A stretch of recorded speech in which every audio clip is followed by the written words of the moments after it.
Be here with you guys today. Some of my favorite people are here. A lot of good men that are here. It's good to see Matt again. It's good to see Eric Scher. We go back a long way, and a lot of friends here. Roger Campbell is a hero of mine, a very evangelistic guy. I don't know if any of you read the articles that he sends out every month, but if you don't, you're missing out. Shame on you. You should sign up for those. Those are really good. A lot of good young men here as well. Junior is a friend of mine that I've known for a few years. He runs a fireworks stand for me at the Sam's Club in Douglasville around July 4th. So if you buy fireworks, go see Junior. He is a hard-working guy. It's good to see my friend Devin here today from the Hiram congregation.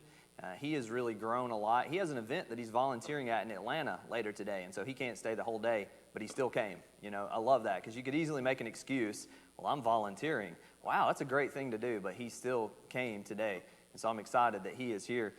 I want to kind of tell you about myself. There was an introduction, and let me add this too. There is a pulpit minister at Calhoun. I am an associate, so I preach some of the time and that kind of a thing, but I don't want to leave him out. He's a great guy, and I'm lucky to get to work with him. But I'll tell you a little bit more about myself, okay? Everything that I have, I got on my own. I mean, well, of course, with help from God, but the truth of it is, I don't really need anybody. Everything that I do is because of my capabilities, and I'm just able to do it on my own. And I don't have any close male friends because, honestly, who needs them? I don't have any sin either. Well, not really. Not anything that a quick, dear God, please forgive me, right before I fall asleep wouldn't take care of. And I don't get emotional.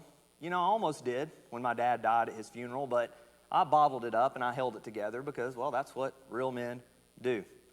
And not only that, I don't confront people. If somebody else is in sin, am I my brother's keeper? Let them do their own thing. You know, and I have learned that it doesn't really matter who I surround myself with. If I'm going to do what I should do, and if I'm going to be who I should be, I can be around whoever I want to be, and it won't affect my faith at all. I can do this all by myself. Or, what is wrong with me? I seem to be the only person at church that has any problems.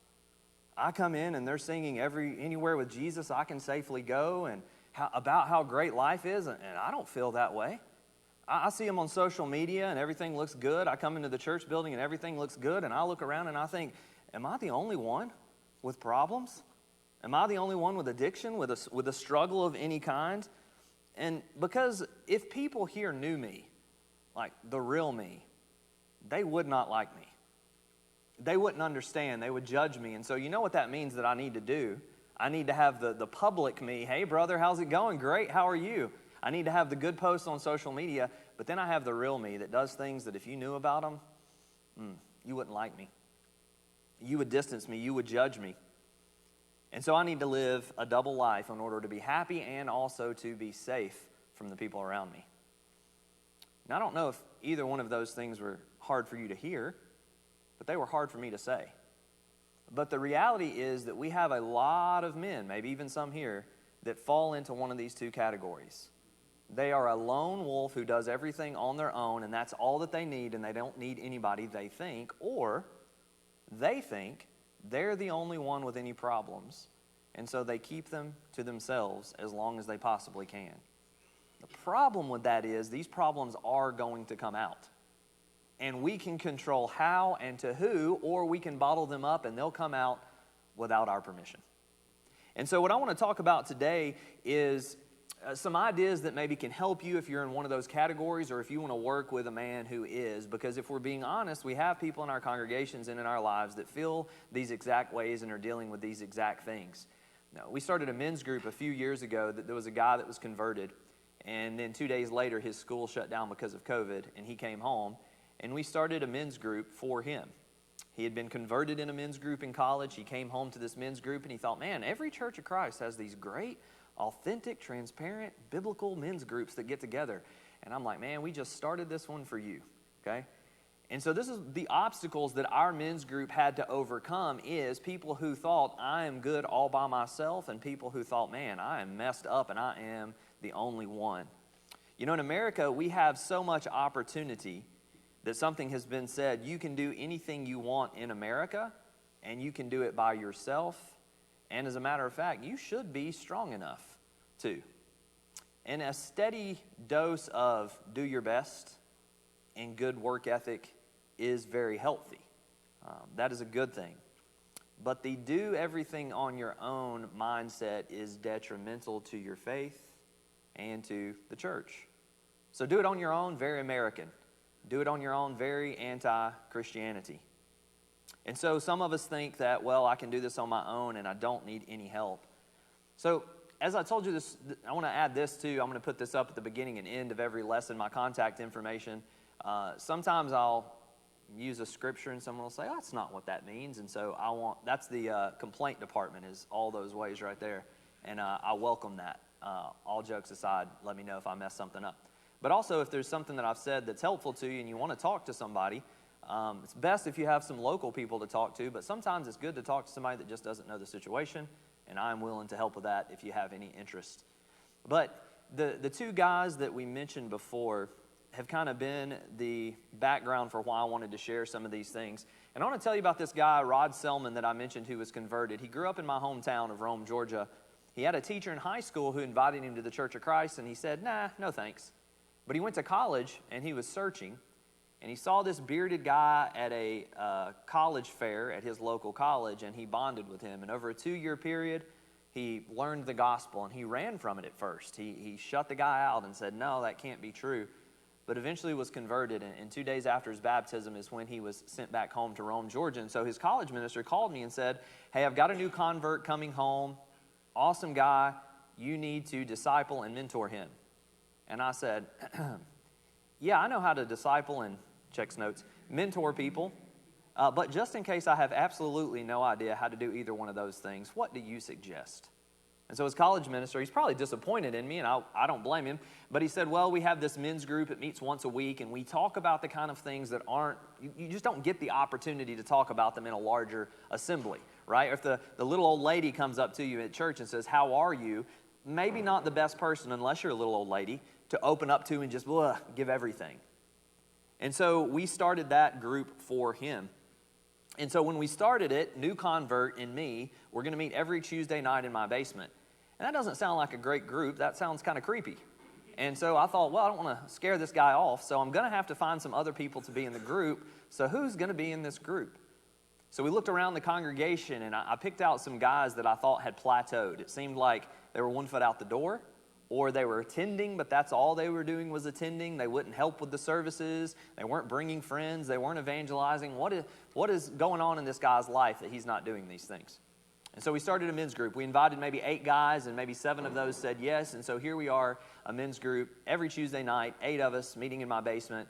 And we met every Tuesday night for 3.5 years.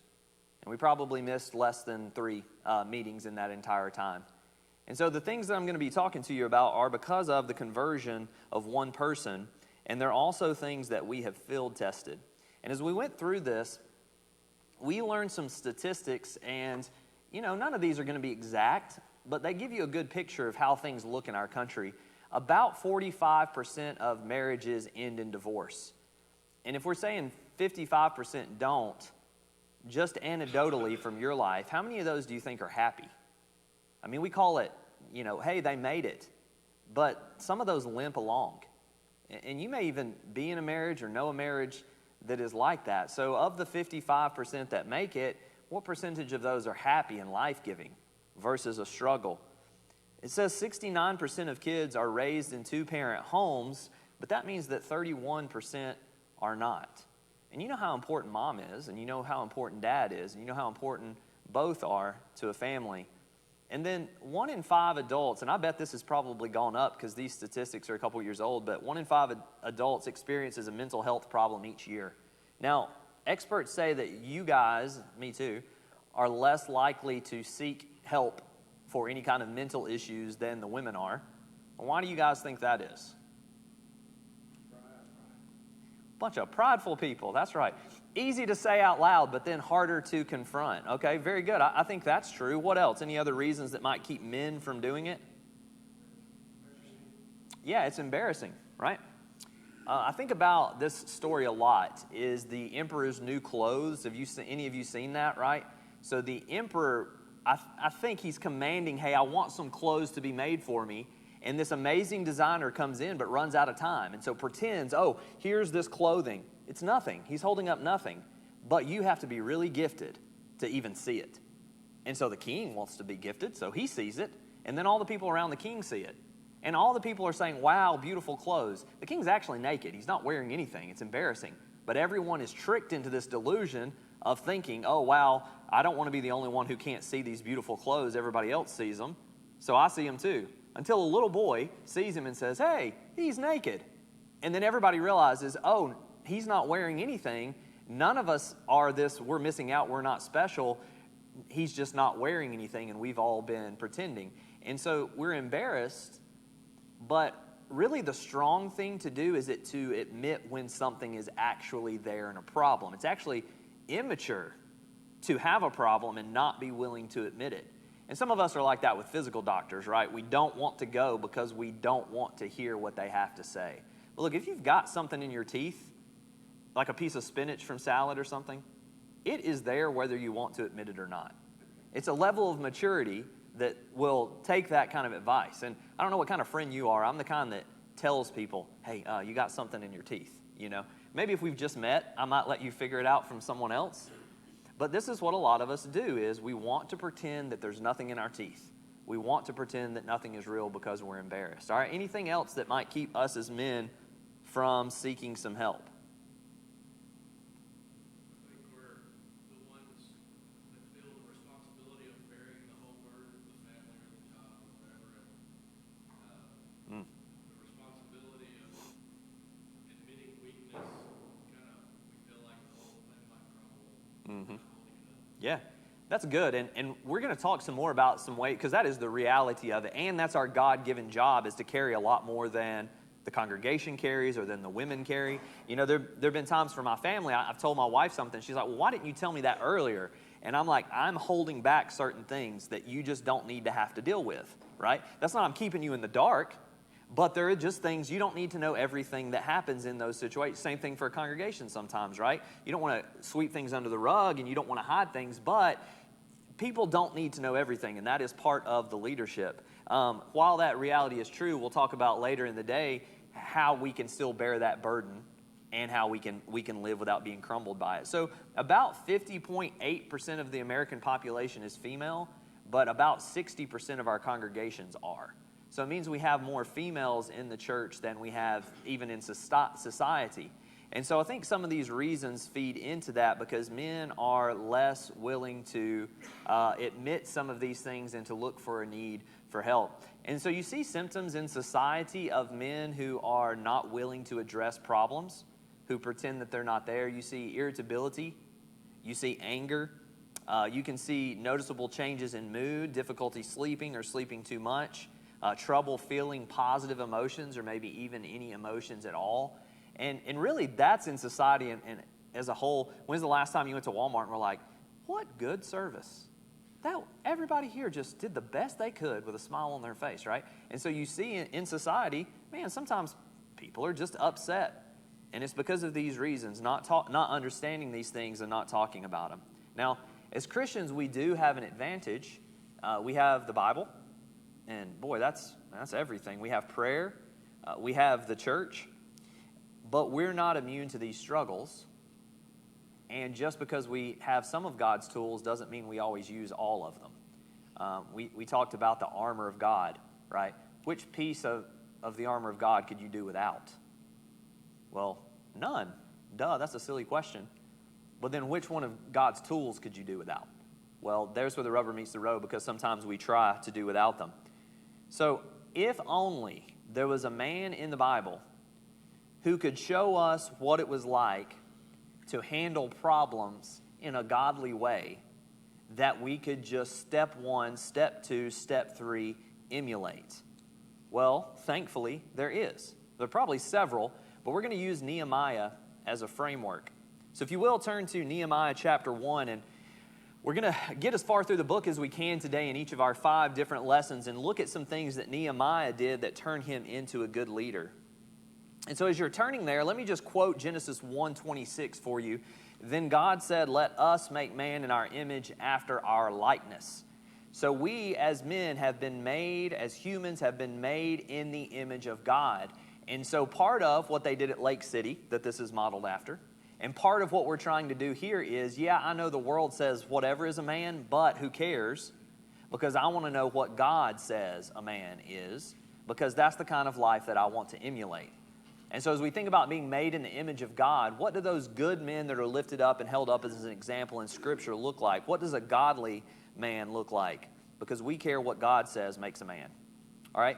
So before we jump into Nehemiah, I want to give you just a little bit of a background on what's going on, because this is the end of the Old Testament. Now, you may say, well, there are a bunch of books past Nehemiah, and that's true, but they fit back earlier into the story, right? So like Psalms, who wrote most of those? David. So that's going to go back into the time of 1 Samuel and 2 Samuel and those kind of areas for most of the Psalms. All right, who wrote Proverbs? Solomon. So again, that's going to go back. And all these prophets that are going to come are going to go back. So when you get to Nehemiah, Jesus is about to get here. We're that little thin page between the Old and New Testament that says New Testament that represents about 400 years. Nehemiah is right before that. So this is about to be the conclusion of the Old Testament story, and then we just wait in anticipation until Jesus comes. Okay, and so Nehemiah is going to find himself in a unique situation. So what are the three promises that God made to Abraham in Genesis 12? Anybody remember those? All right, I'm going to make you a great nation. So it's just two people that can't have kids, and God says, don't worry about that. I'm going to make you a great nation. And so by the end of Genesis and through chapter 12 of Exodus, they grow to be 2 to 3 million people. So God has said, check on promise number 1. All right, if you got a big family, what do you need? A place to put them. So promise number 2 is land, and which is why we call it the promised land. So God spends all the way from Exodus 13 all the way through the end of Joshua putting them in the land. Check on promise number 2. But most importantly, here's the third promise that God gives to Abraham in Genesis 12:3. What is that? A seed promise. Now, just a seed promise, big deal. All of us are somebody's descendant. And what makes us special? What's special about this promise from God to Abraham? Who is the seed? Christ. So we can kind of figure out that from the context, but Galatians 3 and 4 looks back and says the gospel was preached to Abraham in that promise. So it's Jesus, and that's the only solution to that. All right, so 3 promises. So the rest of the Old Testament is about getting the world and the Israelites ready for Jesus to come. And so Nehemiah finds himself in the thick of this third promise, waiting on the Messiah to come, which is about to happen. But Nehemiah's story is not happening in the promised land because they have been taken out of the promised land. Remember, God says, if you are faithful to me, you'll keep it. And if you're not, what? You won't. And Nehemiah is right in the middle of you won't. And you didn't. All right, so when you've got the time of David, the kingdom is united. And here's a map kind of showing some of that territory. Everything is united and all the people are united under David's reign. And either Joshua or David is about the best time period for the Israelites, don't you think? Probably the most successful in obeying God and receiving his blessings. Well, David, though, plants the seeds for division because he is going to commit sexual sin. And he's going to be basically an absentee father in some ways. And then when his kids commit sexual sins, what can he say about it? He can't say squat because he's doing. Where do you think they learned it? In my opinion, they saw David do some of those things. God's plan for marriage, one man, one woman for life. And when you go outside of that, problems are always going to come. And so you think David committed some sins. Boy, his kids perfected it. Sleeping with concubines, stealing his wives. I mean, Solomon, it was like a hobby for David. It was like his mission in life, right? To have all these women. And so by the time Solomon dies, all these seeds of division have been planted. They're not confronting sin, sexual problems, idols, all these different things. And so when Solomon dies, his son Rehoboam really splits the kingdom. And then from there, you've got a divided kingdom that looks like this. And for a while, they continue and they carry on, full of God's people, although divided. And the northern kingdom is a bunch of heathens, basically, the whole time, led by heathen kings. They just do not listen to God, and eventually they're carried off into Assyrian captivity. Well, the southern kingdom lasts a little longer, but then they're eventually carried off into Babylonian captivity. And I figured a great way to remember that, A, B. So I'm just kind of a visual learner. So you can remember A and B, you can remember Assyrians and Babylonians. But Nehemiah has found himself off in captivity. He is a recipient of God's blessings, but only historically. He is not currently living in the promised land, in all of these houses, with all of these vineyards. He has been carried away, and he is in captivity. And so the ruler at this time is going to allow the Jews to go back and to rebuild. And so they had 3 carryings away, and they have 3 going back. And so Zerubbabel is going to reestablish the temple, and Ezra is going to reestablish the law. And here we find Nehemiah, spoiler alert, he's going to go back and he's going to build up the walls that we showed earlier, okay? And so it's in the middle of this, we had promises, but we lost them, that Nehemiah wakes up every day in captivity, a slave to someone else, only dreaming about the promises that he hopes to get and faintly remembering the promises that they were giving, probably waking up with a lot of despair and heartbreak every single day, wondering what's the point in going on. All right? And so that's where we get to Nehemiah chapter 1. So somebody read verses 1 through 3 nice and loud for us. The words of Nehemiah the son of Hakaliah. And it came to pass in the month Chislev, in the 20th year, as I was in Shushan the citadel, that Hananiah, one of my brethren, came with men from Judah, and I asked them concerning the Jews who had escaped, who had survived the captivity, and concerning Jerusalem. And they said to me, the survivors who are left from the captivity in the province are there in great distress and reproach. The wall of Jerusalem is also broken down, and its gates are burned with fire. So you can tell he has read that before, because that was a great, at least I think, pronunciation of the words in there. Did you notice there were a lot of hard words in there? If you're ever intimidated about reading the words out loud, let me give you like a pro tip. Just say it with confidence. And everybody else will be like, oh, I've been saying it wrong all these years, you know? So just say it confidently, but great job. So let me summarize. He's with the king. This is his job. We're going to find out he's a cupbearer. There's more to it, but think of a glorified taste tester. And so there comes a report back from the rebuild in the promised land, and he hears that it's going terrible. And as a matter of fact, this is a 100-year-old problem. And really, it even goes back before that because it's a generational problem. You ever try to solve any generational problems in your family? What about in a community? Man, what about in one congregation? Well, that's easy. Yeah, we'll just, here's the problem, just fix it. It is not that easy. And it's amazing when you study generational curses in the Bible. Some of these things, you know, why did Joseph get treated as the favorite? Where could he have possibly learned that?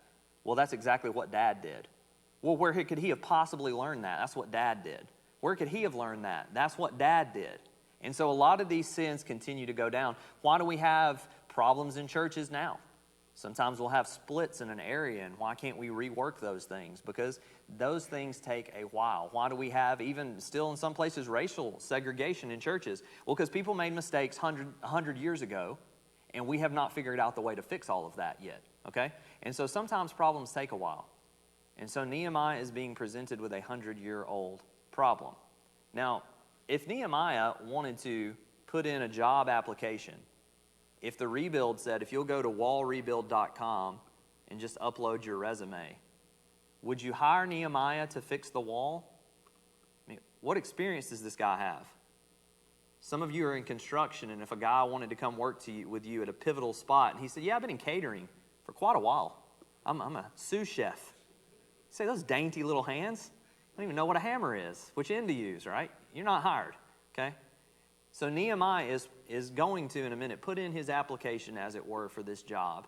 Okay, the book is named after him, so you have to assume that he's going to eventually be a great leader. And he's presented with a 100-year-old problem of which he has no qualification seemingly to fix.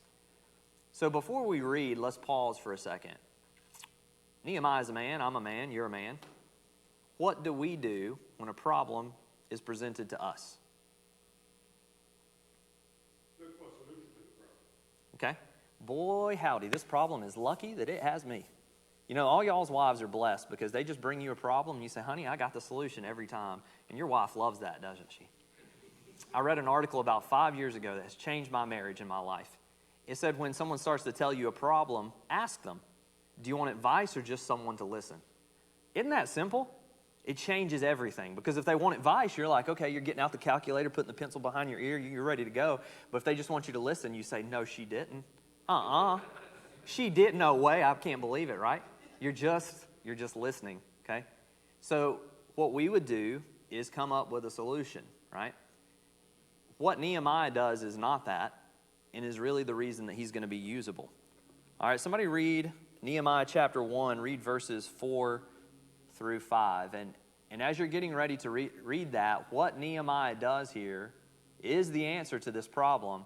And really for you and I, it's the answer for all of our problems as well. Okay, Nehemiah 1, 4 through 5. So it was when I heard these words that I sat down and wept and mourned for many days. I was fasting and praying before the God of heaven. And I said, I pray, Lord God of heaven, O great and awesome God, you who keep your covenant and mercy with those who love you and observe your commandments, please let your ear be attentive, your eyes be open, that you may hear your prayer. All right, so I'm not suggesting that anytime someone has a problem, you break down and cry. That's probably not going to lead to too many solutions being handled on your part. But maybe we could summarize it this way in a way that would apply to us, is that Nehemiah was just broken over the problem. Think about the problems that we have. I already mentioned maybe racial divide or splits that have happened. Think about maybe a lack of evangelism, or nobody's willing to have the hard conversations, or people have fallen away. Do you really care about that? I mean, yeah, on paper. If we're going around, raise your hand if you care. Everybody raises their hand. But do you really care? Enough to pray about it? Enough to cry about it sometimes? Enough to have to, I can't quite talk because I'm choking back emotion from that. Enough to actually do something about it? Enough to, man, I hate the division, but do you ever go visit over there? You ever try to talk to people over there? When's the last time you prayed about it? Do we genuinely care about the problems in our life, in the life of our congregation, the people that we know? And Nehemiah is going to go on to be a good leader because he cares. Not on paper, not in theory, not from a distance, not in a, well, I'll get over this pretty quick kind of a way, but this wrecks him. And I think the solution for us as men, as we're trying to get from where we are to where we need to be, as we're trying to bear the weight of protecting our family and the congregation, but also not breaking underneath it, is going to be caring enough to go to God and to go to others with those problems. In Psalm 51:17, David says, the sacrifices of God are a broken spirit, a broken and contrite heart. O God, you will not despise. You know, we think sometimes about our sin, dear God, please forgive me. But are we broken over what we've done? And we don't have to live in the shame and guilt of that once we've given it up to God. But maybe we should sit in some sackcloth and ashes for a while like Job did. Maybe we should mirror the words of David here. The sacrifices of God are a broken spirit. David, don't bring me your sheep. God says, I don't want your sheep. Don't bring me your oil and don't pour that out. Don't light your incense. You better break your heart before you approach me and humble yourself. Now, the context, it's time to get up for somebody. I don't know, y'all hear that alarm? It might actually be mine. I doubt it, but let's check, you know. No, I think it's in there. Somebody's alarm's going off. That's okay. They're probably already here. It worked. But the context of Psalm 51 is David discussing his sin with Bathsheba. Right? And we don't have to have that Bathsheba moment to have that David attitude, a penitent heart that cares about our sin and about the problems that are going on. So what is Nehemiah's job? What did we say that is? A cupbearer, right? Now there's some other things that go with that, maybe signing some documents, witnessing things. There's some governmental type stuff maybe, but he has no experience in building a wall. There's no reason to believe that he can build a wall. There's no reason to believe that he is the solution for this problem, but he's simply broken. And so maybe that's where true leadership is going to begin. Not in the sense of the fact that good thing this problem has me, but maybe in an overwhelming sense of, I cannot do this on my own. Not a sense of personal strength, but a sense of limitations and a belief that we really need God. You know, sometimes we start like, hey, I'm going to take care of this. But any problem we're going to take care of is only going to work if it's God who's working through us. You know, sometimes you'll preach a sermon, you preach, and somebody, man, great sermon. Yeah, I got all that from the Bible. Every bit of that you liked was God's word. I got in the way of it. The parts that you were like, wow, that's powerful. Yeah, God wrote it and then demonstrated how to live it through the life of Jesus. All right, any of you cook? All right, we got several cooks. I want to say prove it, come over and have me over, something like that. But I don't cook a ton, but I do cook breakfast. I like to cook breakfast with the family. I'm an eggs guy. I can whip up an omelet. I feel like eggs are a pretty easy thing to cook if you know what you're doing, and I love cooking eggs. But what good are eggs before you break them? Anybody ever eat an egg without breaking it? Ugh, gross.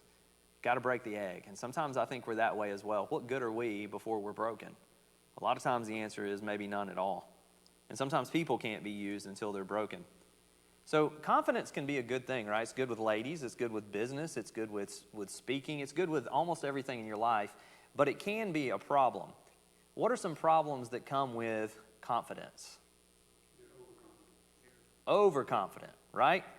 I can carry 100 pounds, so I can carry 120, so I can carry 100. At some point, we're going to get a weight that no, you can't, and it's going to break you. And the same thing is true emotionally and spiritually. All right, what was the other thing that was said? Arrogant, did you say? Yeah, we like being around people that are confident, but not overconfident. You know anybody who's cocky? You're like, hey, here comes this guy. Watch, he's going to tell you how great he is within 30 seconds. If you had 2 wisdom teeth taken out, he had 4 taken out. If you squatted 400, he squatted 401. Watch this, right? Boy, that guy's a joy to be with. Okay, what are some other problems from too much confidence or our confidence? Okay, yeah, pride and a lack of trust of I can do this all on my own, right? Maybe a failure to recognize your potential weaknesses. A failure, Roger said, to realize your potential weaknesses, right? So even in your strength, and we have some strong men in here, physically and spiritually, financially, emotionally, all those things, but none of us are 100%, right? Like if it's a video game and you have like that little tracker that's showing like your skill set, none of us just max that out at 100 on all of those things. And so sometimes when we're confident, we fail to see our blind spots and our weaknesses. And that's why you can have a guy, it's like, man, that guy's a spiritual giant. And then he'll get embroiled in some kind of a controversy or an affair. And like, what happened? Well, he was strong, but not as strong as he thought he was. And he did not see his weaknesses, right? Okay, so, but there's a value in brokenness. What are some values in not being overly confident, but in seeing a sense of your limitations? What are some of the values there? All right, so we can see where we are and where we need to be. And we see an opportunity to grow. Lest we be like the emperor, wearing nothing, pretending we have on a beautiful garment. No, we actually see, there are some ways that I need to grow. Very good. All right, what else? What are some other values in this idea of brokenness? Yeah, very humble, right? Humble yourself in the sight of the Lord and he will lift you up. And if you don't humble yourself, who do you think is going to step in and do it? Somebody else will. Another guy, the devil will, or maybe even God will have to step in and humble you. So you choose who humbles you. Pick yourself. It'll be a lot better than if God has to do it, I think. One more thing, taking time to look at yourself so that you can grow. You have to look within, see the person that you're trying to build. Then you can make that person who you want to be. Yeah, very good. Ronald said just taking time and looking at yourself. Here's a thought too. We'll talk more about this later, but have you invited anyone into your life to take inventory of it and give you feedback? Right? Because if I look in the mirror, I can see some things, but I may miss some things too, right? I am a lot better looking in the mirror than it looks like I am in pictures. What in the world? How did that happen? Well, I don't always see everything from the true angle, I guess, is what happened. Had to go through some pictures. Not that one, not that one, not that. That's a good one. Yeah, we'll use, there I am. That's what I look like. No, that's the one that was the anomaly, not the others, right? But if you invited any guys into your life, and I'm not saying everybody, I'm not saying find the guy who's overconfident, but if there's somebody who's where you want to be, maybe inviting just a small group of men, hey, I need you to watch my life and give me some feedback. Okay? So that sense of humility. Very good. So the problem, 100 years of walls being broken down. The solution, Nehemiah has no idea. He just knows he needs God. And really, that's going to be the solution for us for any of the problems that we're going to fix in our life or in our congregations or our communities is, I have no idea. I just know this situation needs God. All right, let's keep reading. So look at verse 5, if somebody will read that for us. We read part of it, but let's just read and see in context what Nehemiah is doing, because what he does here is he turns to God. Somebody read that nice and loud for us, verse 5. And I say, I pray, Lord God of heaven, O great and awesome God, you who keep your covenant and mercy with those who love you and observe your commandments. All right, so we might start coming up with a plan, and Nehemiah's plan, step one, is go to God first and have a conversation with God. In Psalm 37:23, it says, the steps of a man are established by the Lord. You want to guess who wrote Psalm 37? You'd probably be right. David. What happened when David established his own steps? Ruined his life and his legacy. Planted the seeds that led to division, led to losing his children. And when he directed his own steps, people died and relationships died. Right? You think about in that moment with Bathsheba when he sees her, what the difference would have been if he had ran to one of his mighty men and said, man, we got to pray. Or if he had gone and picked up one of his children. But he didn't do any of those things. He tried to handle it on his own, and he ended up falling. When he directed his steps, he fell. And so our steps need to be directed by God. But then look, prayer is maybe a more natural thing, maybe even a less challenging thing sometimes. But look at the way that he prayed. Somebody read verse 6 through 7 for us. Please let your ear be attentive and your eyes open, that you may hear the prayer of your servant, which I pray before you now, day and night, for the children of Israel, your servants, and confess the sins of the children of Israel, which we have sinned against you. Both my father's house and I have sinned. We have acted very corruptly against you and have not kept the commandments, the statutes, nor the ordinances you commanded your servant Moses. All right, so look what Nehemiah does. He takes personal responsibility and confesses sin. So it'd be easy to say the first part, Israel has sinned against you. It's pretty easy to point out the sins of other people. That's an important step in this process. But then I have bolded and underlined in my Bible that he says, even I and my father's house have sinned. Right? To hear some people tell it, they've never messed up and neither has anybody in their family. But Nehemiah doesn't take that approach. He understands that, well, we should understand that sin is our biggest problem, and God is our only answer. And so in his brokenness, to fix that, he turns to God and confesses and he repents. And I have this quote, half the problems in the Christian life come from living the Christian life halfway. Adding a little bit of this to your life can help, but sometimes it can make you miserable. It's a lot easier to just be all in on these things.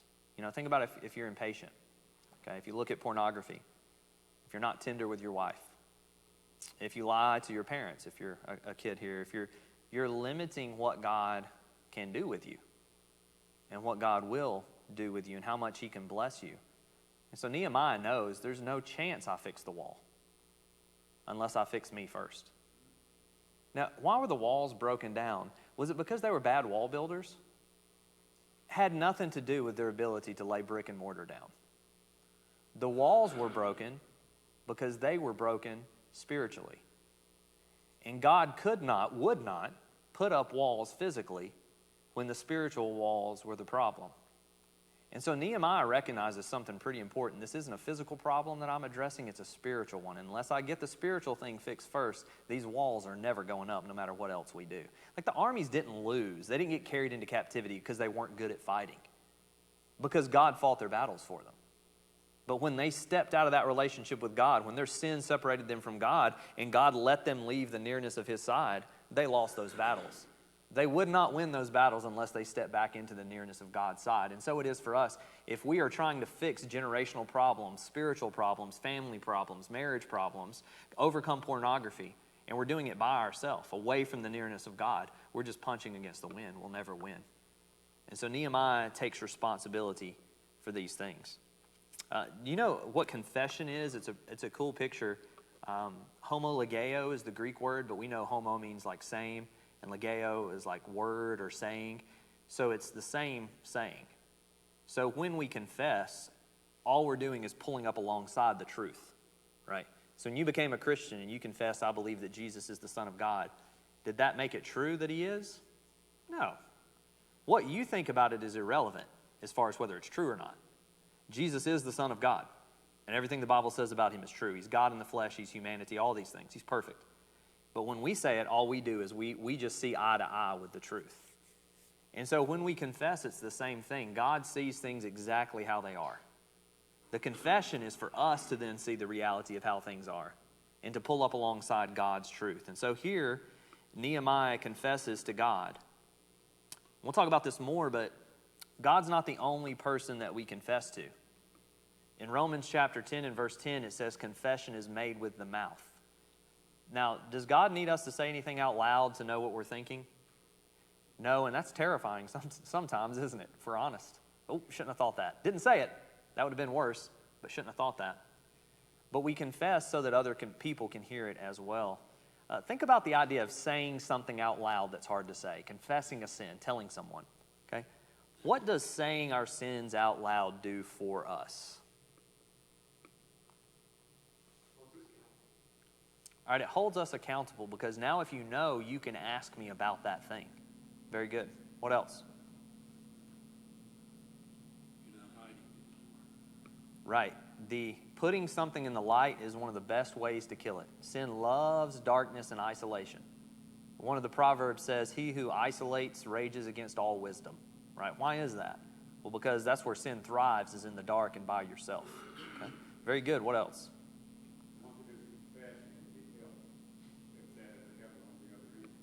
Yeah, I can't help you if I don't know anything about it, right? You think about it, it also finds support in others. Our men's group, we had a medical doctor from Malaysia, who you know, and we had a guy from the redneck part of Michigan who couldn't have been any different than this other guy.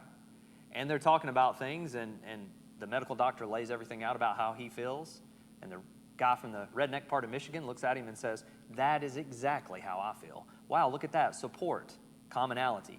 Because these men were willing to say it out loud. All right, and then we'll end with this and take a break for just a minute or have a song and a prayer, But look at verse 8. Somebody read verse 8 for us. Remember, I pray, the word that you commanded your servant Moses, saying, if you are unfaithful, I will scatter you among the nations. All right, read that next verse as well.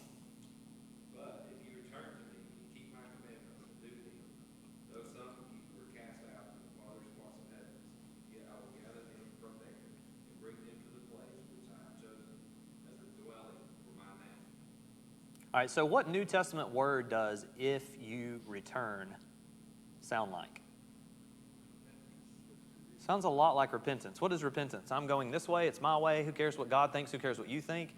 And then we have a better understanding, we're sorry for that, we're heartbroken that we broke God's heart in our process, and we turn around and we go the other way. And that's the way of 1 John chapter 1, if you walk in the light. You can be saved from the baptistry till the grave if you continually walk in God's way. It doesn't mean you'll be perfect, but you never turn back that way, like a dog going back into its own vomit. Though you mess up, God had a plan for that too. You keep going that way. So what does Nehemiah do in his prayer?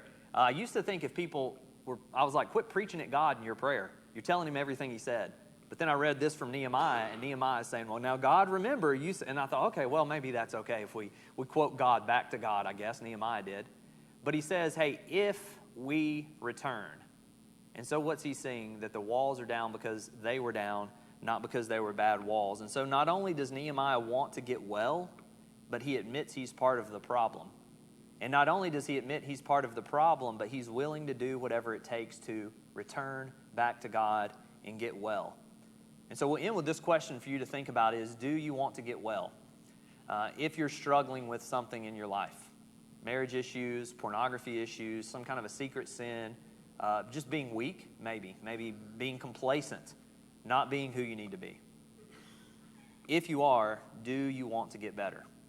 Are you willing to admit that you're part of the problem? Now, they had tried to rebuild the walls before and had failed, and it's because they hadn't tried to rebuild themselves. And so Nehemiah becomes a good leader because he does the opposite of what we sometimes do. He first is broken over it and he genuinely cares. He repents and confesses not only the sins of the nation, but of himself. And he tells God, hey, I'm going to return back to you, all right? So we'll pick up with the rest of Nehemiah after we have a song and a prayer. Brother John, we would come lead us some song or two after that. Brother Jimmy Evans will lead us in prayer. Then we'll have our second lesson after that.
Appreciate you guys being here today. It's exciting to think about how we can work on some of these things as men to be better men together and wanting to be godly men and wanting to grow and to be stronger and to be more like Jesus and to spend some time talking about those things and using Nehemiah as a framework for some of that as we go through it. So I like to work out. I don't know if any of you do. I haven't been lately, which I confess, and that's a problem. It's hard to juggle everything, and that's one of the things I've let go, not working out as much as I would like. I can say I like to work out, though, because I also like to go to Paris, but it's not like I go every day. But in theory, I like to work out, and especially certain times in my life, I've worked out a ton. And one of my favorite things to do was the bench press. And so when you are doing the bench press, you are, if you're like the high school I went to in Calhoun, and you don't have all these fancy machines. Like if you go to Planet Fitness now, you don't need a workout partner anymore because you've got all the machines. But the high school I went to, where I first learned to work out, we had this bench that you would use, and it had some padding on it, but that was just an insult because it wasn't real padding. It just, you could feel the plywood underneath it. And so when you did the bench press, you had to go and you had to get the weights and bring them and put them on the bar, and you had what was called a spotter. And so the spotter would either be a guy who's standing behind you or two guys that you're working out with in weights who their job is to spot you as you're working out. And so if you don't get enough weight, their job is to make fun of you so that you'll get more weight the next time. That's what they should do.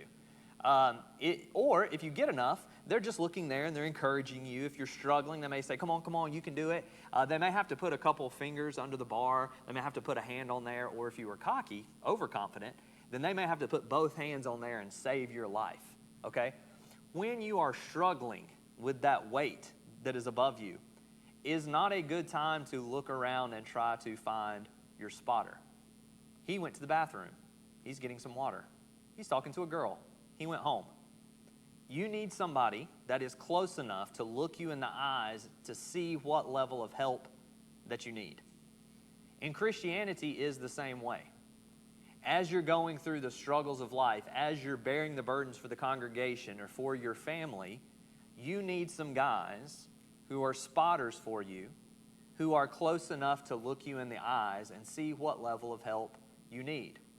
Sometimes you need a guy to kick you in the tail and say, get to work. What are you doing? Make fun of you a little bit. Let's get to work on this because you're not doing enough.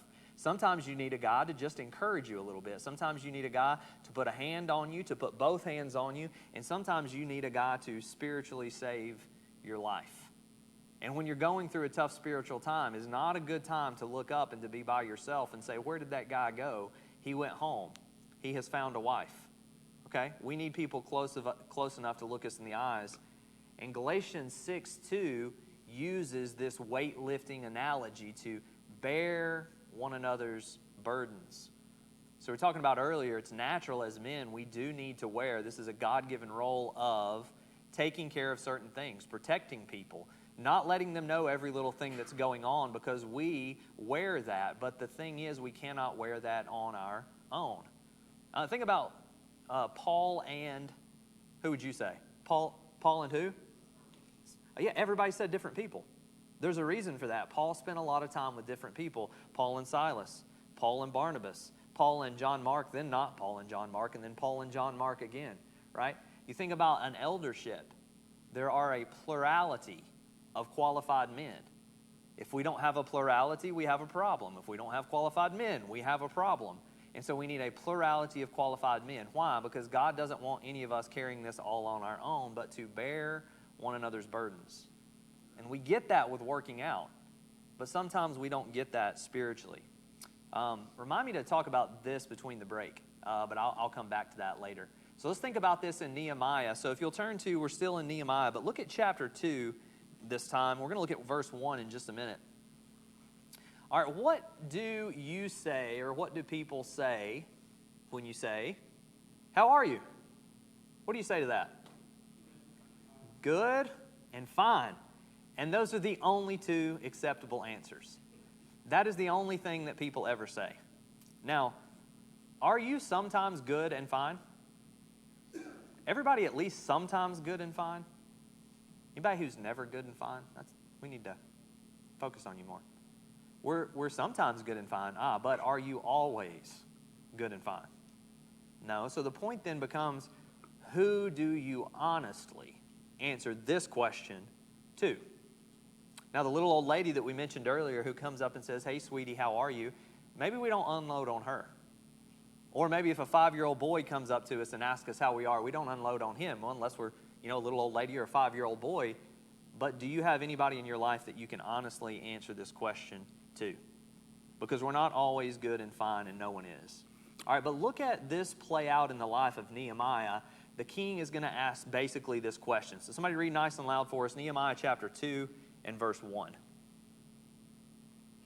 it came to pass in the month of Nisan, in the 20th year of Artaxerxes the king, that wine was before him, and I took up the wine and gave it unto the king. Now I had not been before time sad in his presence.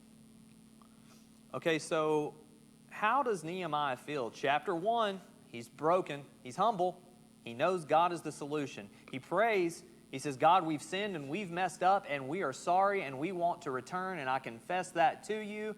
And now it has been 4 months and he is in the presence of the king, And after doing all of these great, step 1, step 2, step 3, how does Nehemiah still feel at the end of verse 1? Sometimes praying is not enough. Now, praying is always going to be a part of the solution in talking to God. But we mentioned earlier, which part of the armor of God could you do without? Well, same thing. Which of God's tools that He's given you to overcome a problem can you do without? And the answer is none of those. Now, you can try. My wife and I, well, I'll talk about this later, but I want to talk about the idea of using the right tool at the right time.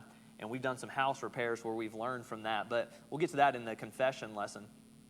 So Nehemiah says he had not been sad in the presence of the king. Why would he not have wanted to do that before?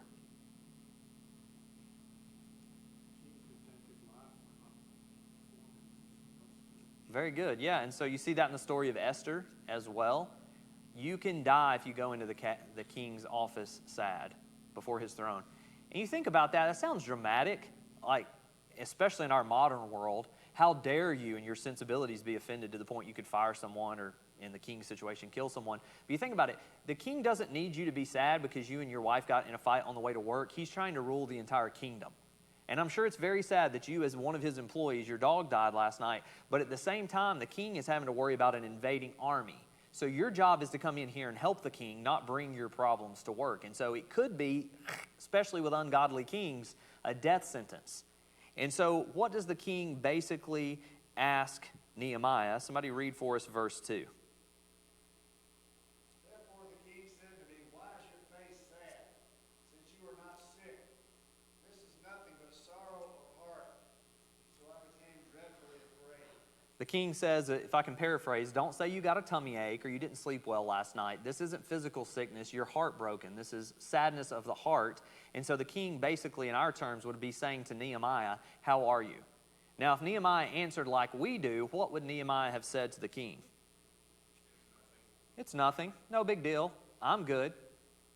But because Nehemiah had been strong all those years serving the king, in this time period where he was not, the king was close enough to look him in the eyes and see that there was a level of help that he needed that was not like normal. And Nehemiah is asked by the king, basically, how are you? So the question for us is, do we have anyone in our life that will ask us this question and that we will honestly answer this question to? Man, and if not, we need to seek someone out like that. We may even need to tell someone, hey, can I talk to you? I have something I need to talk to you about. And this isn't a question that can be answered to everyone. Do you think everyone that says, how are you, cares? I don't think so. I've seen people say, hey, how are you? And you know Rod just is going to tell he tells them, I'm not doing well. I've been struggling. And they're like, okay, all right. They didn't want to know, you know?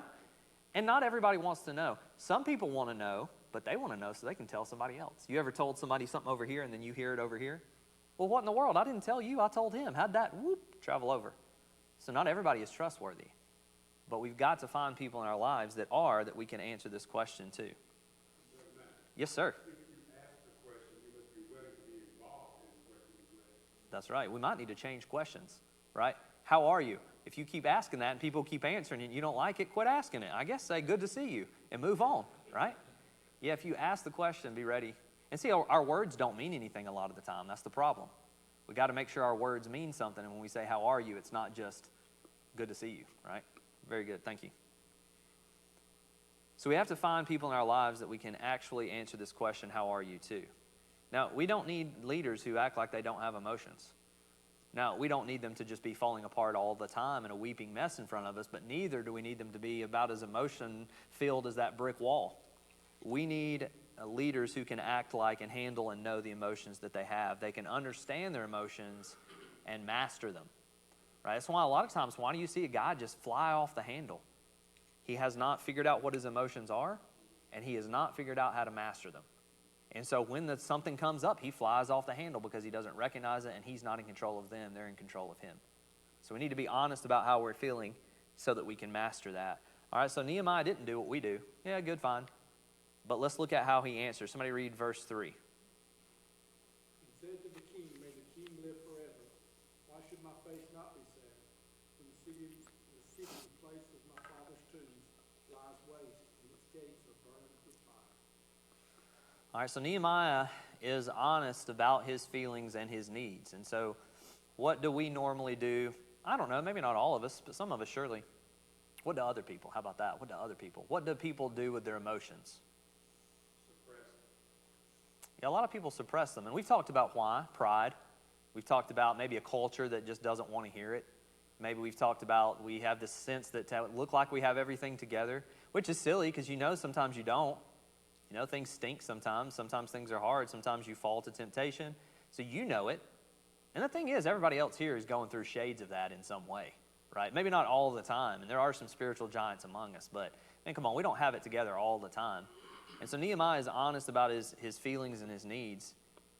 And it's important because when we don't share our feelings with those that we want relationship with, it keeps us isolated and distant. Hey, how are you? Good. How are you? Good. Boy, that's a great deep level of friendship. Now, I've heard some guys say, best friend I ever had, and we only said 2 words to each other, something like that. Some guys like to just sit in silence. And, there's some value in some of that as well. But we keep these relationships shallow if we don't actually talk about real things, right?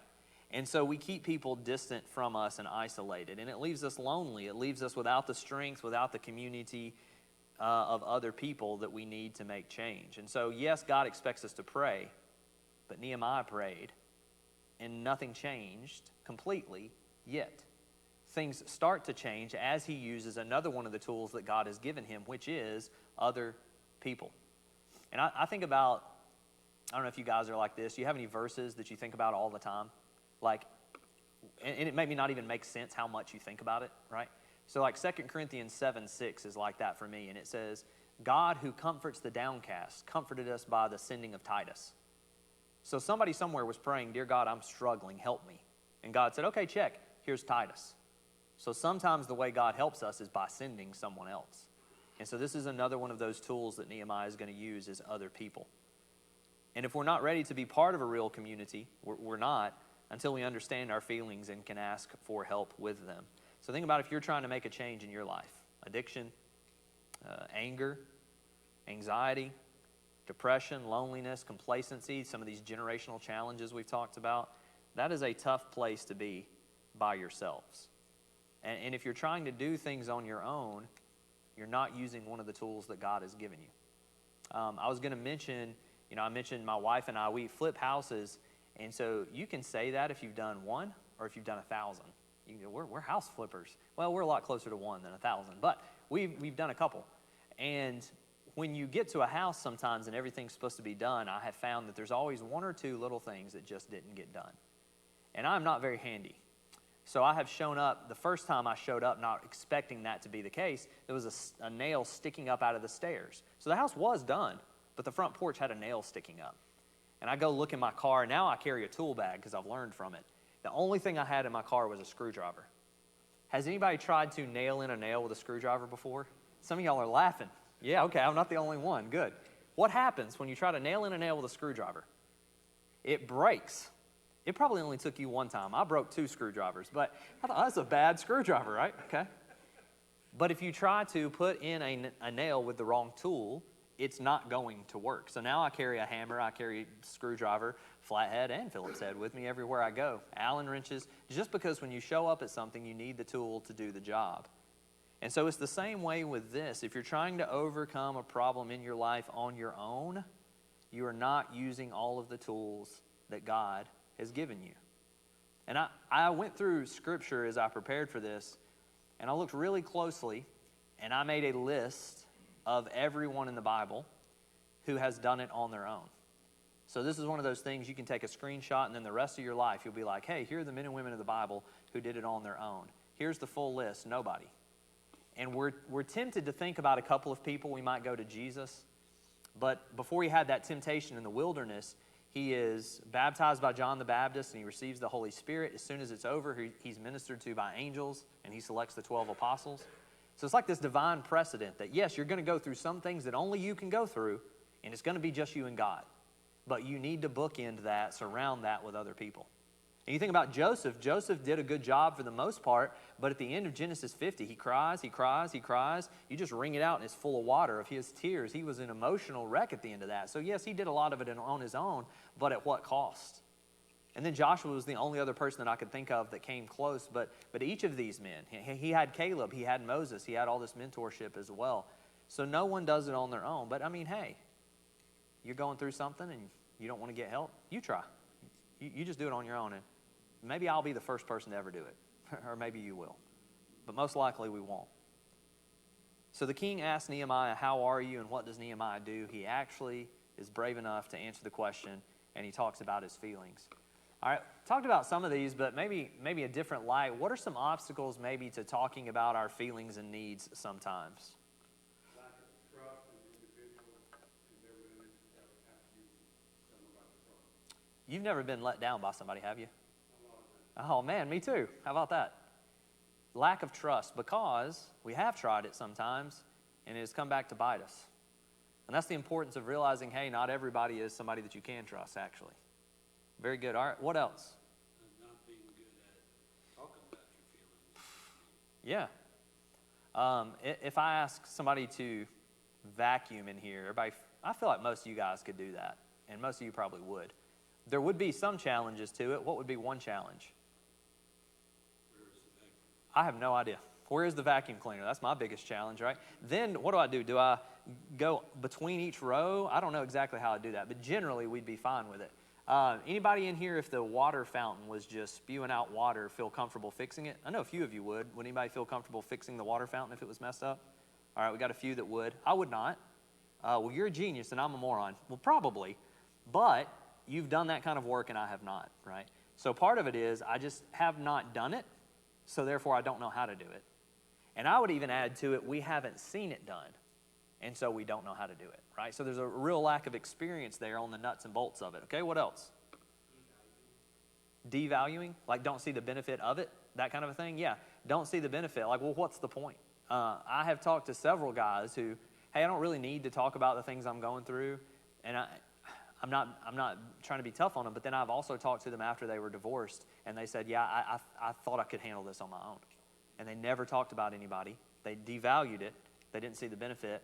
And then they learned the hard way, no, there would have been some benefit to that, right? Anything else?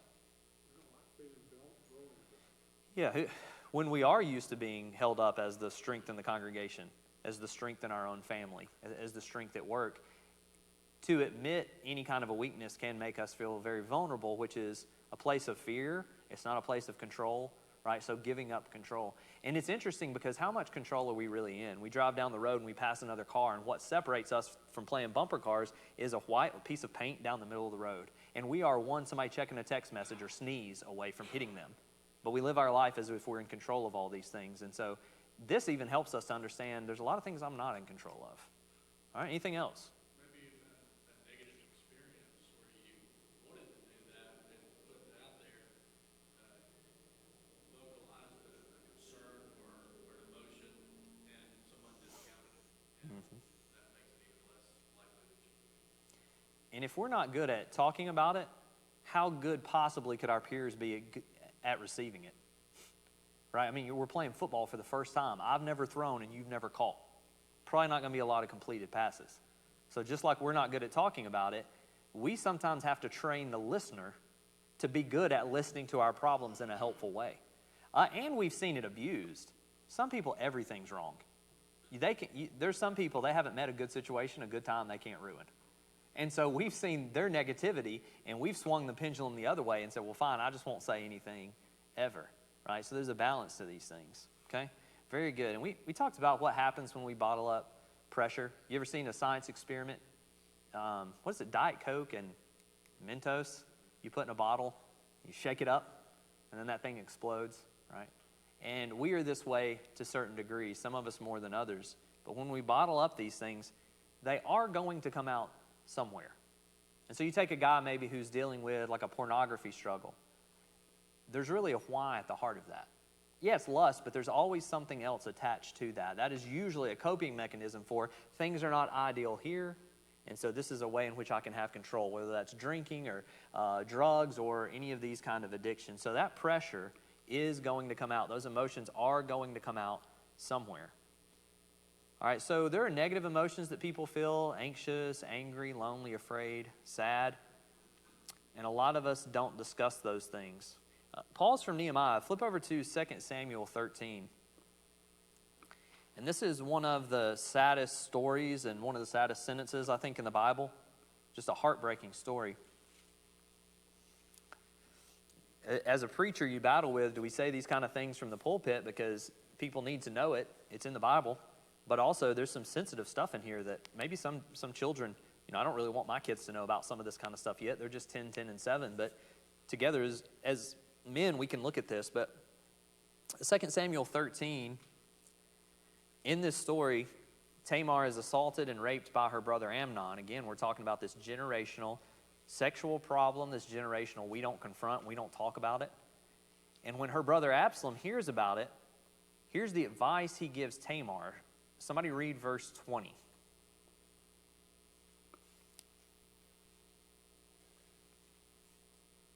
And her brother Absalom said to her, "Has Amnon your brother been with you? Now hold your peace, my sister. He is your brother. Do not take this to heart."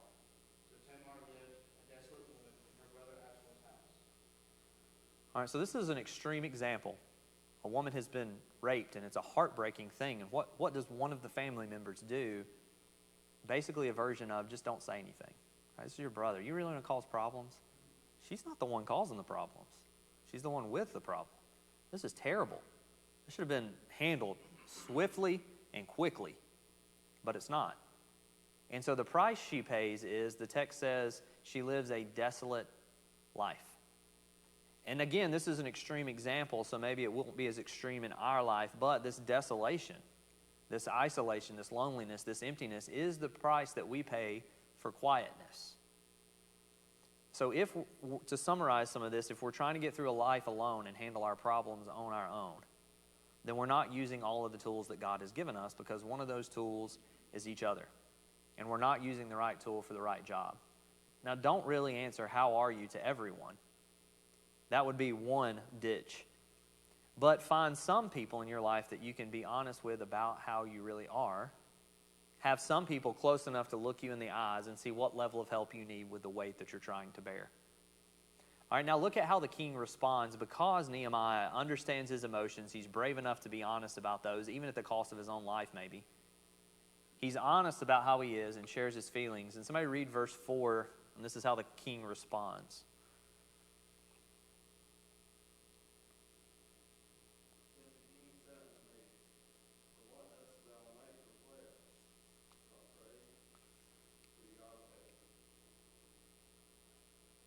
Okay, so what does the king say to him when he's honest about his emotions? How can I help? The king has hurt his feelings, and because he was honest, the king asked, "Hey, how can I help?" People are not going to know that you need something unless you ask. Part of me, I have a couple of jobs. I don't necessarily need to be on staff somewhere. Never really thought I might be. Part of the reason I was is because when I grew up in Calhoun from the time I was 5 till the time I was 15, maybe 6 to 15. And so when the elders called, I was like, no, probably not. I'm not leaving house to house, first of all. And I'm not going to move because we have aging parents in this area we need to stay close to. But Calhoun's close. But when I met with the elders, they told me that they recently, the three of them, had repented to each other for just being lackadaisical, not leading, being comfortable because there were no problems.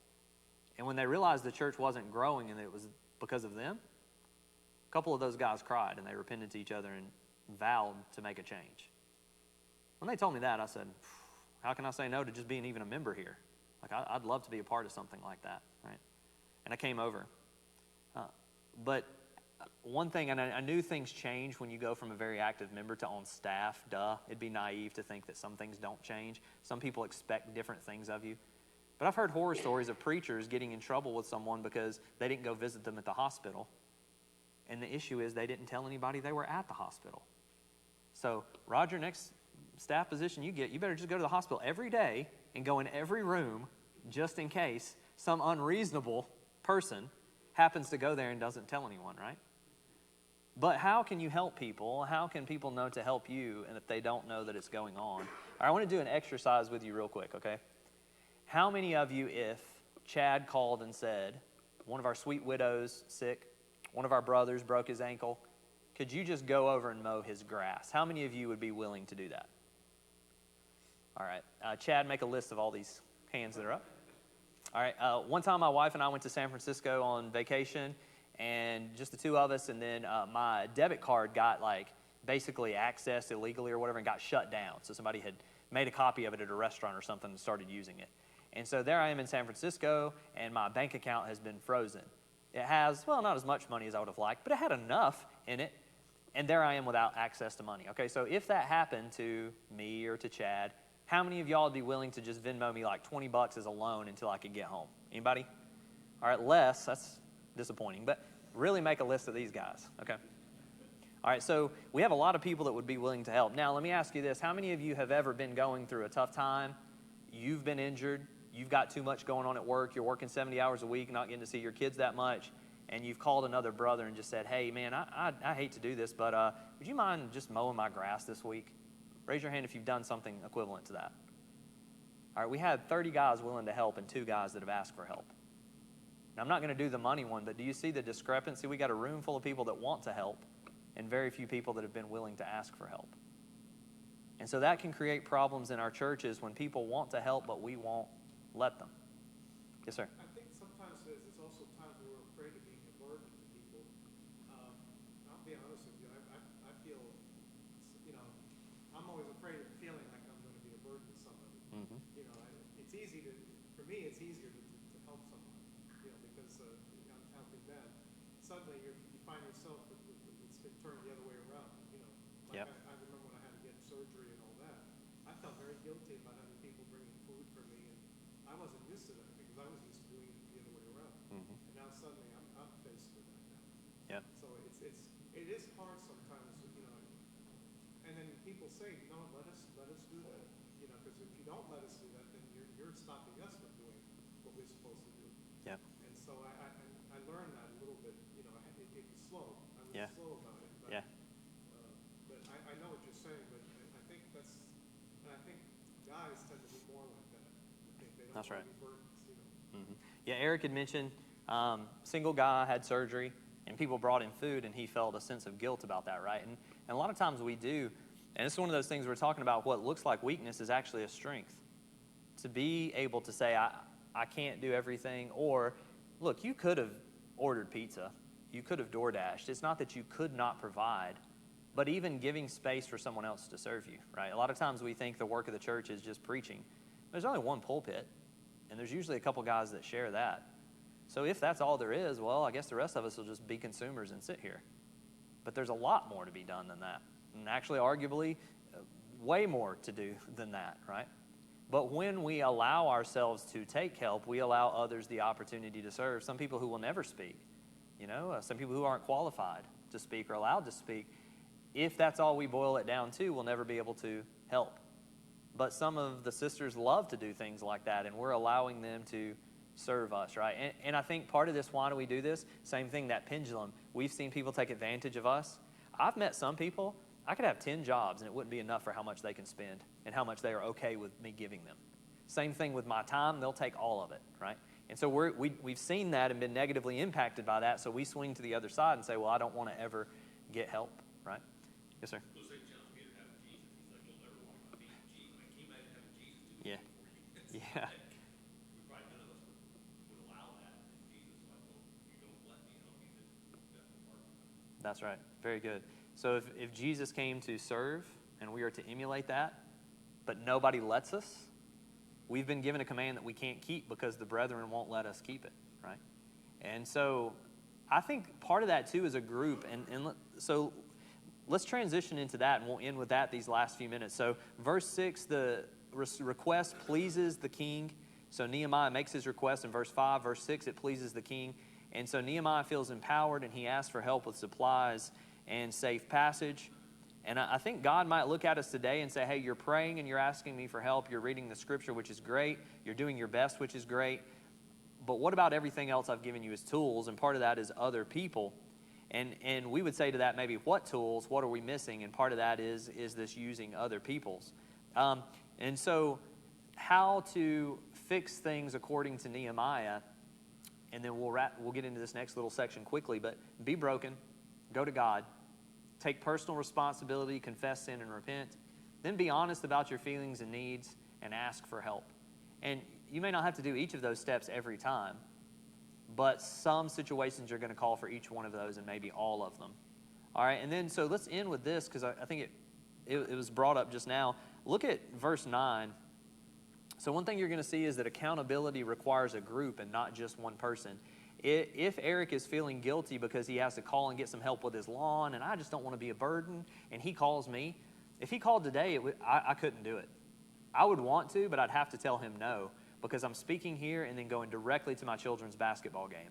And as much as I love Eric and believe that his grass needs to be mowed, it can't be mowed by me today. And if I'm Eric's only friend or accountability partner, then he's in trouble and he is on his own. But if he's got 2 or 3 or 4 and we're close enough that we can talk about these things, then he might be able to get the help he needs. So somebody read verse 9, and you can see this in the life of Nehemiah. Then I came to the governors beyond the river, and gave them the king's letters.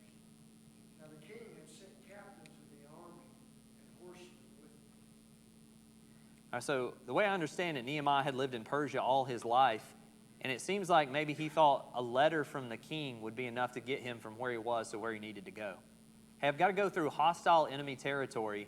If you could just write a letter real quick and tell people not to be mean to me or beat me up or kill me and take my stuff, then we should be good to go.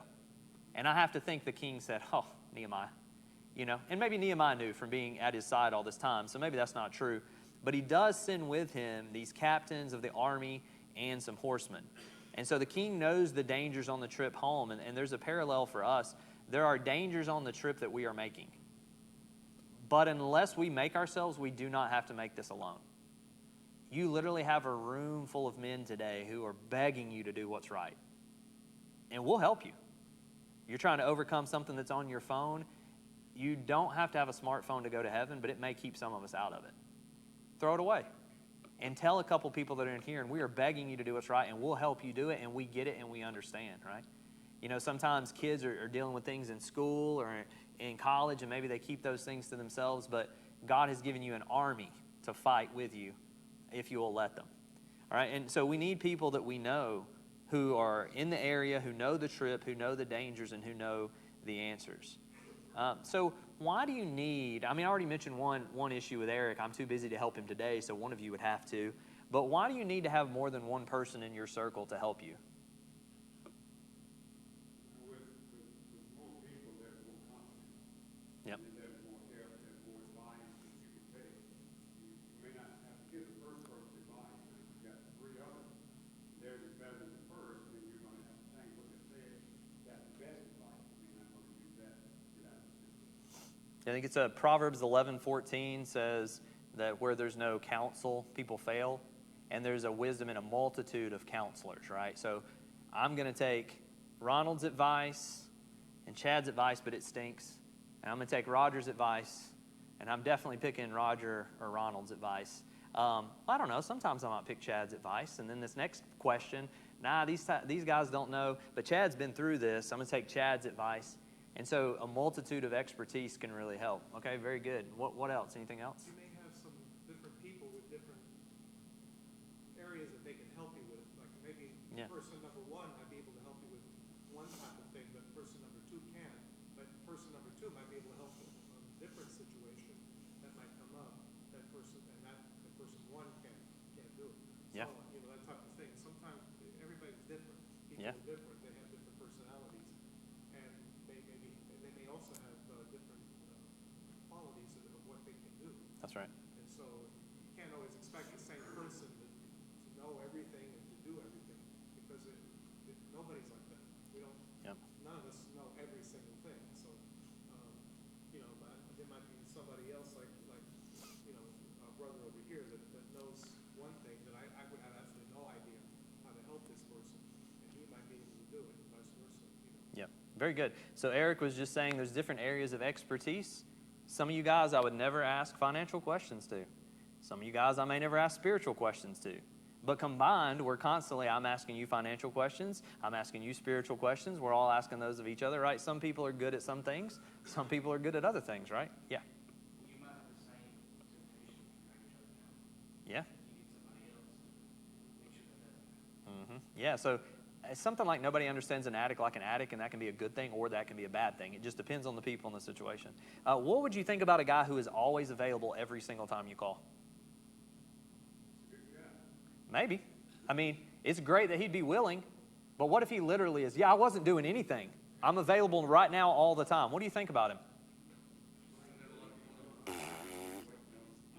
There's probably a reason that he is always available, right? And so we might not want somebody that is always available. I heard somebody say nobody worth having is going to always be available, right? So we do appreciate someone who would always want to be, but if somebody literally can help you at any time with anything, yeah, I'm down, what are we doing, right? They probably don't have a lot going on, and there could be a reason for that. 1 Chronicles 11:10 says, now these are the chiefs of David's mighty men who gave him strong support in his kingdom, together with all Israel, to make him king according to the word of the Lord concerning Israel. Look at that. You have David's mighty men, you have the all of Israel, and you have God and the word of the Lord who have made him king. No self-made man. Made by the people, made by his counselors, and ultimately made by the word of the Lord. All right? And so we'll end with this. Who is in your life that can help you? And not just one person, but a network of people. Like Jesus had the multitudes and the disciples and the apostles and the inner three, and then John. Who is it that you have in your life that can fight these battles for you? So growth is going to happen when we're honest about our feelings and we allow people to give us the help we need. I want to end with this. So if you like to read, I wanted to give you some recommendations. So The Lunch Ladies is a book by Philip Jenkins. He's at the Mount Juliet Church of Christ, and their youth group is bigger than probably all of our congregations. Maybe combined. They're about 1,000 members, I think. So the youth group is a couple hundred people, 300 people maybe even sometimes. They have been as big as 1,200, and they did a church plant, and now both of them are growing up again. So it depends on when you ask, I guess, the size. But he wrote this book called The Lunch Ladies, Cultivating an Atmosphere. And it is a quick read. It's a real short book. But it will help you figure out some ways you can build a little community who is constantly working on things and working on service. Then some of the ideas that I've gotten from today's lessons come from this book, 7 Principles of Highly Accountable Men. Mark Lacer had a ministry in the denominational world that was ruined through pornography and sex addiction, and then fought back from that, and he and his wife have counseled thousands of couples before he passed.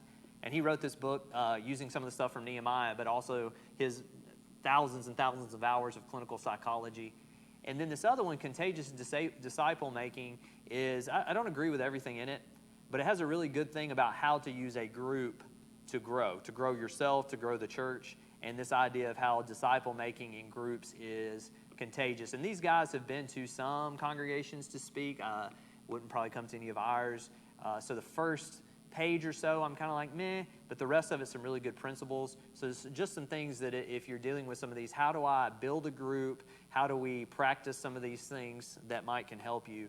And then, finally, like I said, I'll end each time with my contact information. You can reach out for those books or anything else. So, all right, I'll turn it over for a few minutes before we do our next lesson. Thank you.